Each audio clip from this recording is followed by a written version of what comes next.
नमस्कार, आप देख रहे हैं जस्ट इंडिया। मैं हूं आपके साथ काजल ठाकुर। खबरों की शुरुआत करेंगे, उससे पहले हेडलाइंस के प्रायोजक हैं Micron lights counts on us, group of industries, Asian colour coated स्पात limited, Oscar super speciality hospital and trauma centre, रंश किया showroom in Rohtak and Bahadurgarh. Showroom पर आइए, टेस्ट ड्राइव ले और गाड़ी बुक कराइए। देश भर में 1,06,750 कोरोना संक्रमित। हरियाणा में 978 के पार कोरोना संक्रमित। प्रदेश में 16 दिन में डबल हो रहे मरीज। भवानीखेड़ा में स्वयं सहायता समूह की महिलाएं बना रही मास्क। प्रशासन के सहयोग से 10,300 मास्क हो चुके तैयार। ग्राम पंचायतों, सार्वजनिक स्थलों पर बांटे जा रहे mask. Deputy CM Dushyant Chautala ने बढ़ाया युवाओं का हौसला। बोले, युवाओं के लिए पोर्टल की होगी शुरुआत। तकरीबन 94,000 युवाओं को मिलेगा रोजगार।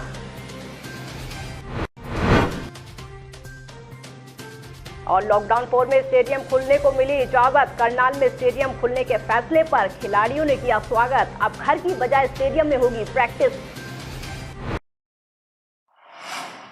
तो देश भर में कोरोना के मामले 1 लाख को पार कर चुके हैं। अब कुल मरीजों की जो संख्या है 1,06,750 हो चुकी है। और आपको ये बता दें कि इस जानलेवा बीमारी की चपेट में आकर अब तक 3,303 लोगों की मौत हो चुकी है। लेकिन राहत की बात यह है कि अब तक 42,000 से ज्यादा लोग ठीक हो चुके हैं।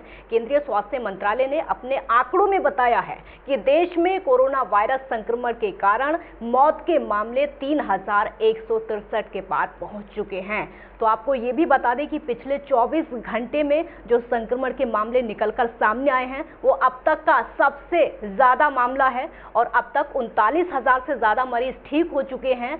59,000 से ज्यादा लोगों का अभी इलाज चल रहा है। वहीं हरियाणा में कोरोना मरीजों की जो संख्या है 978 के पार पहुंच चुकी है। आज 14 नए मामले निकलकर सामने आए हैं। सोनीपत में 5, कुरुक्षेत्र में 4, फरीदाबाद में 4 और झज्जर में 1 मरीज मिला है। तो प्रदेश में आपको ये बता दें कि 1 मरीज को छुट्टी भी मिली है अस्पताल से। लेकिन जैसे जैसे संक्रमित लोगों की संख्या बढ़ती जा रही है वैसे वैसे चिंताएं बढ़ रही हैं, स्वास्थ्य विभाग की भी और प्रदेश सरकार की भी। भवानीखेड़ा में जिला प्रशासन के सहयोग से स्वयं सहायता समूह की महिलाओं द्वारा मास्क तैयार करने का काम किया जा रहा है, जिसमें अब तक 10,300 मास्क महिलाओं ने तैयार करके सार्वजनिक स्थानों में बांटे हैं। उसके अलावा मास्क को तैयार करके ग्राम पंचायतों में भी बांटने का काम किया जा रहा है। क्षेत्र की 32 गांव की तकरीबन 400 महिलाएं द्वारा मास्क कॉटन के कपड़े से तैयार किए जा रहे हैं। इसको लेकर खंड कार्यक्रम प्रबंधक अजीत का कहना है कि उपायुक्त के आदेशानुसार स्वयं सहायता समूह की महिलाओं द्वारा मास्क तैयार करने का काम चल रहा है। क्षेत्र की तकरीबन 32 गांव की महिलाओं ने ये काम किया है और 400 महिलाओं ने अब तक 10,300 मास्क तैयार कर दिए हैं और आगे भी मास्क बनाने का काम लगातार जारी है।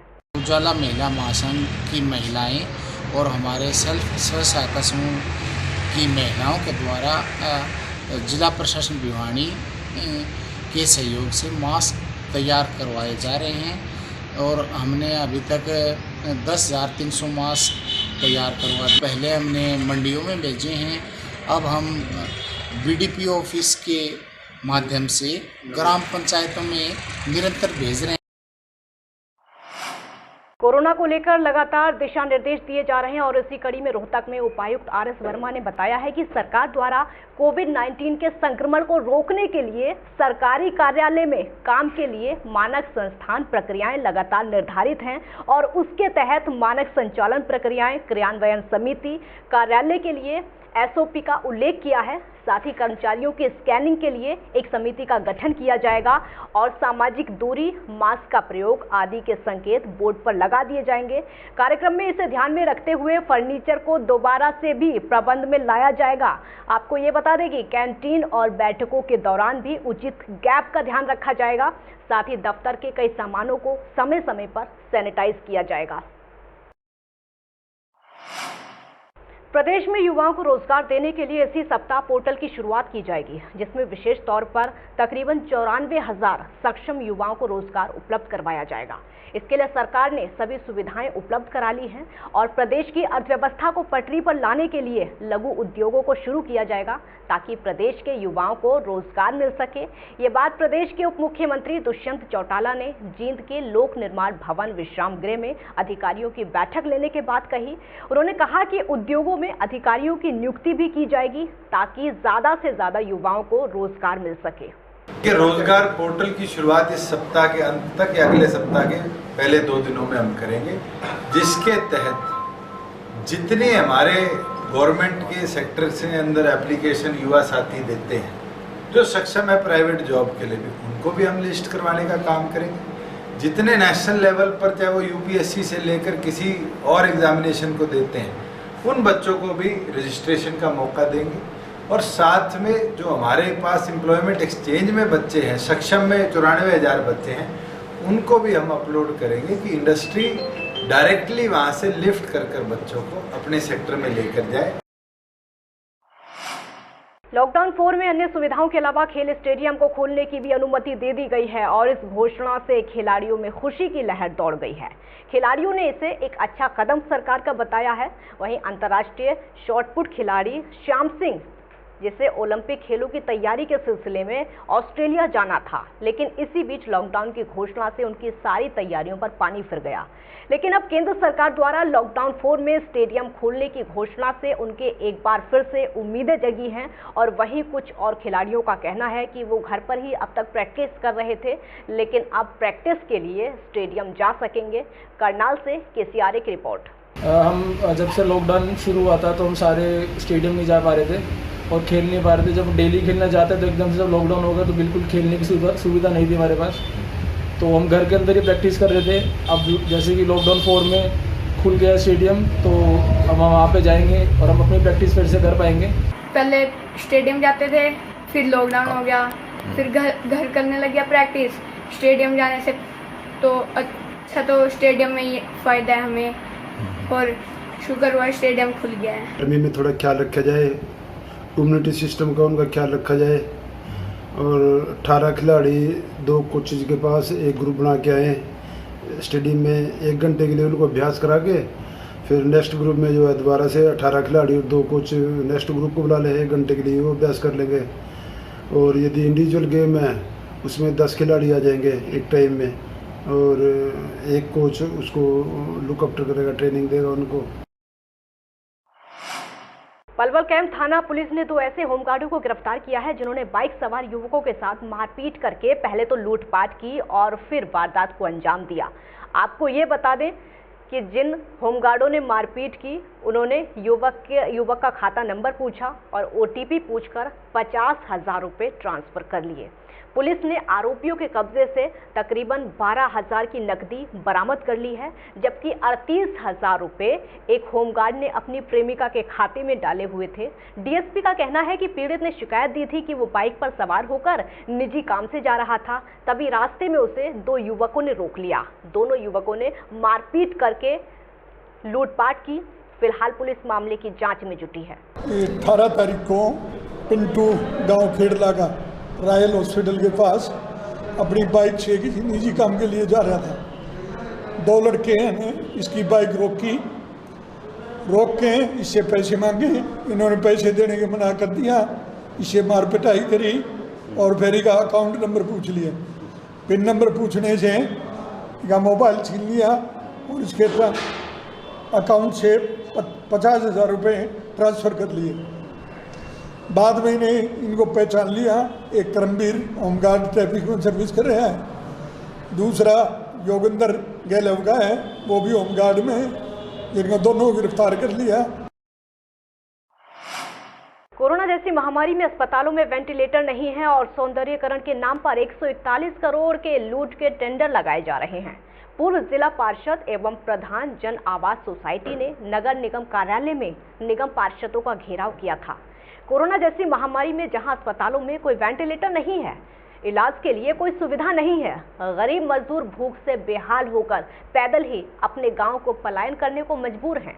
इस अवस्था में नगर निगम शहर के सौंदर्यीकरण के लिए 141 करोड़ के टेंडर लगा रहा है। एक टेंडर नीमबरी गांव डंपिंग केंद्र पर करोड़ों रुपए का लगाया गया है। वहीं पानीपत में कूड़े के उठाने के नाम पर 47.50 करोड़ का टेंडर लगाया गया है, जिसकी इस समय कोई ज़रूरत नहीं है। अब ये टेंडर एक बड़े घोटाले की तरफ इशारा कर रहा है। देखिए 1 या 2 मई को ये टेंडर लगा था, 47 करोड़ लगभग ये टेंडर था 47 करोड़ का। तो जैसे ही संज्ञान में मामला आया तो 8 मई को मेरे यहाँ से लेटर जा चुका था। और ये टेंडर मैं आपको बताना चाहती हूँ कि ये पानीपत नगर निगम से टेंडर नहीं लगा हुआ, ये डायरेक्ट स्टेट गवर्नमेंट ऊपर से ही टेंडर लग के आए हैं। तो ये सभी टेंडर जो हैं इनको कैंसिल करने के लिए ऊपर लेटर भेजा जा चुका है। जहाँ कोविड-19 में पानीपत से मजदूर भूखा भाग रहा है,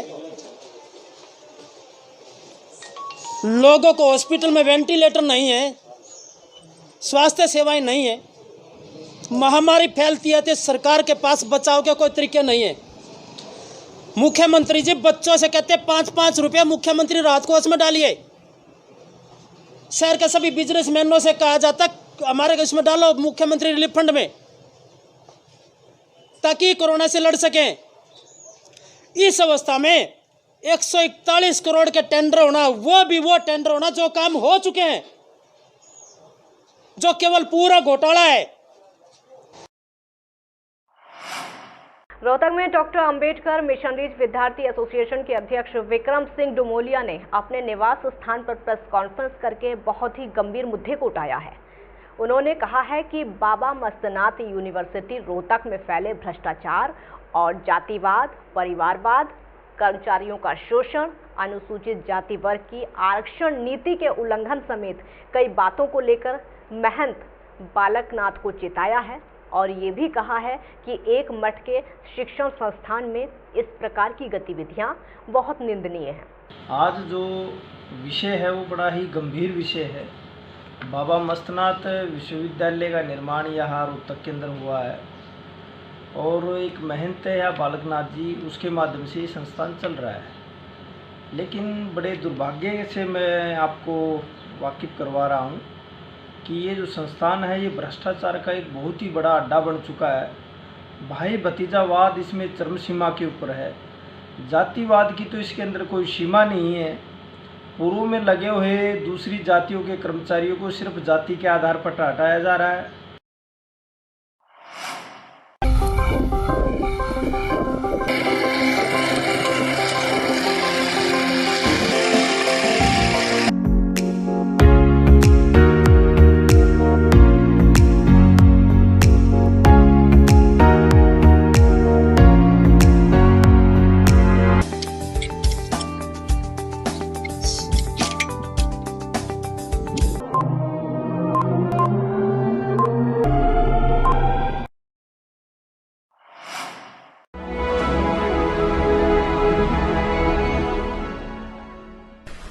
चाचा, आपने नया घर बनवाया है तो घर की छत पर कौन सी शीट लगवाई है?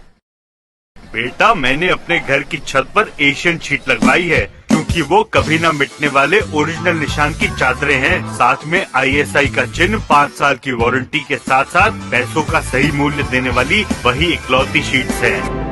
क्योंकि नाम नहीं, पहचान जरूरी है।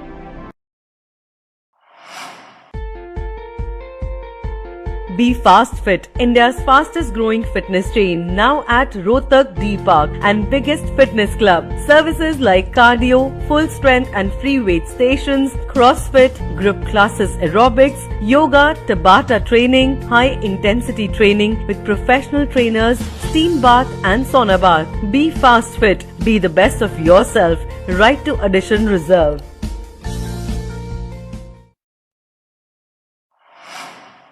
Welcome to John Wesley Convent, a prestigious, renowned and remarkable school of Rohtak. Excellent learning environment, standardized infrastructure and experienced faculty, well-formed robotics lab, well-equipped science labs, world-class computer lab, well-stocked library, digital smart classrooms, excellent sports facilities, best transport service. John Wesley Convent, a school where your search comes.